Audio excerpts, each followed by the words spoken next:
గోదా రంగనాయక కళ్యాణంలో మనతో పాటు కొంతమంది భక్తులు ఉన్నారు. వారితో మాట్లాడదాం. నమస్తే మేడం. నమస్తే అండి. ఎలా అనిపించింది మేడం? 11కి స్టార్ట్ అయింది. చాలా మంచిగా జరిగింది. చాలా మంచిగా అనిపించింది మాకు. ఎవ్రీ ఇయర్ వస్తుంటారా ఇక్కడ?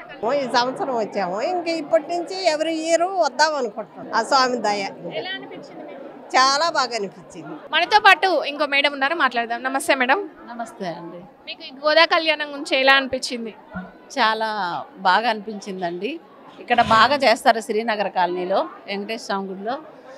గోదా కళ్యాణం అంటే ఇంకా సాక్షాత్తు తిరుమల నుంచి శ్రీవారు వచ్చి ఇక్కడ కళ్యాణం చేయించుకున్నట్టు అంత గొప్పగా ఉంటుంది. చాలా బాగుంటుంది. అందుకని వేలాది మంది భక్తులు కూడా వస్తారు, బాగా పాల్గొంటారు. ఇక్కడ అంతా ఉత్సాహంగా బాగా జరుగుతాయి. తిరుప్పావైనా అందరూ బాగా పాల్గొంటారు గోదా కళ్యాణానికి. చాలా ఆనందం ఉందండి. ఎవ్రీ ఇయర్ వస్తారా మేడం మీరు? వస్తామండి, ఏరియాకి వస్తాం. చాలా బాగున్నాయండి. అసలు చూసారండి డెకరేషన్ ఎంత బాగుందో. మా అయ్యో గారు బాగా చేశారు.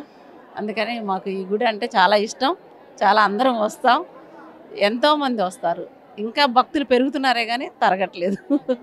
బాగా వస్తారు, బాగా జరుగుతుంది. పెరుమాళ్ళు బాగుంటారు ఇక్కడ. శ్రీదేవి భూదేవి శ్రీనివాసుడు, గోదా అమ్మ తల్లి, రంగనాథ స్వామి కళ్యాణం బాగా జరిగింది. అందరూ బాగా పాల్గొన్నాము. భక్తులందరూ బాగున్నాము. బాగా జరిగింది. చాలా సంతోషంగా ఉంది. మనతో పాటు ఇంకో అమ్మ ఉన్నారు, మాట్లాడదాం. నమస్తే అండి. నమస్తే అండి. గోదా కళ్యాణం యొక్క విశిష్టత గురించి. గోదా కళ్యాణం అంటే ఇది నేను గత 20 ఏళ్ళుగా చేస్తున్నాను. నాకు చాలా మంచి ఫలితాలను ఇచ్చింది. మా అమ్మాయి పెళ్ళి, మా అబ్బాయి అమెరికా, ఇవన్నీ చాలా జరిగిపోయినాయి. నాకు చాలా ప్రశాంతంగా ఉంటుంది. నెల రోజులు తిరిగిపోయి చదువుకుంటా. దీని గురించి ఇంకేమైనా చెప్తారా? విశిష్టత తరతరాలుగా కాత్యాయనిదేవి చేసిందని, తర్వాత గోపికలు చేయించారని, తర్వాత సో ఈ గోదాదేవి ఏమో తను అయోనిజ అనమాట. పొదల్లో దొరుకుతుంది విష్ణుచిత్తుడికి. ఆయన తీసుకొని పెంచి తర్వాత ఈమె రంగనాథుడికి తులసి దళాలు మాల ఇస్తూ ఉండేవారు. ఈయన విష్ణుచిత్తాత్మ ఇస్తున్నప్పుడు ఈవిడ ఏం చేశాను, తన మెళ్ళ వేసుకొని అయ్యవారికి ఇచ్చేది. అట్లా చేయకూడదు కదా.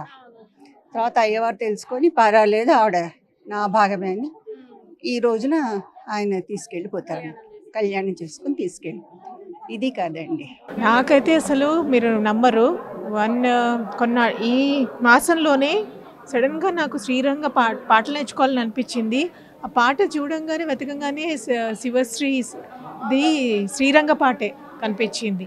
తెలియకుండా రోజు పొద్దున్న లేచిన తర్వాత నేను అదే పాట నేర్చుకుంటున్నాను. It just happened miracle. So నేను ఎప్పుడు గోదా కళ్యాణానికి రాలేదు ఇలాగా.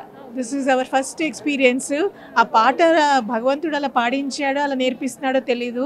నాకు నేర్చుకోవాలని పాటలు మొదలెట్టినప్పటి నుంచి ఆ పాట నేర్చుకోవడం రోజు పొద్దున్న, ఈరోజు ఈ కళ్యాణానికి రావడం. ఈ టెంపుల్కి ఎప్పుడు వస్తూ ఉంటాం కానీ ఇలా కళ్యాణానికి ఫస్ట్ టైం రావడం. So God is there, believe in him. మొత్తం మనసు పెట్టండి, you will see miracles happening. Goda కళ్యాణం యొక్క విశిష్టత ఏంటి? గోదా కళ్యాణం అంటే అమ్మవారు బాసురాలు 30 రోజులు చేసింది కదా. భగవంతుడే భర్త అని ఆవిడ భావించి అట్లా చేసుకుంది. లాస్ట్కి కళ్యాణం చేస్తారన్నమాట. అది కానీ ఏర్పాట్లు కానీ అన్నీ మంచిగా ఉండయి. మనం కూడా అమ్మవారిలాగా మనసు పెట్టి పూజ చేసుకున్నాం అనుకోండి, మనకి కొంచెం దేవుడు అవకాశం ఇస్తాడు కదా. అంత లేకపోయినా కూడా కానీ మంచిగా చేసుకుంటే ఈ నెల రోజులు, నెలని కాదు జన్మ ఉన్నన్నాళ్ళు చేసుకుంటే మనకు కూడా ఎప్పుడు వస్తాం, రోజు వస్తాం గుడికి. అసలు ఇంకా ఎటు వెళ్ళము, ఇక్కడికే ఉంటాము. బాగా మంచిగా ఇవాళ అన్ని భోజనాలు బాగుంటాయి. ఇక్కడ సిస్టమ్ బాగుంది. వాళ్ళంతా మంచిగా చేశారు, అన్ని బాగా చేశారు. బాగుందన్నమాట. ఈవో గారు బాగా శ్రద్ధ తీసుకున్నారు. ఆయన 30 రోజులు తిరుపావి చదువుకుంటాం. ఈరోజు లాస్ట్ రోజు. ఈరోజు 2 పాసురం చదవాలి. లాస్ట్లో కళ్యాణం జరుపుకుంటాం దేవుడిది.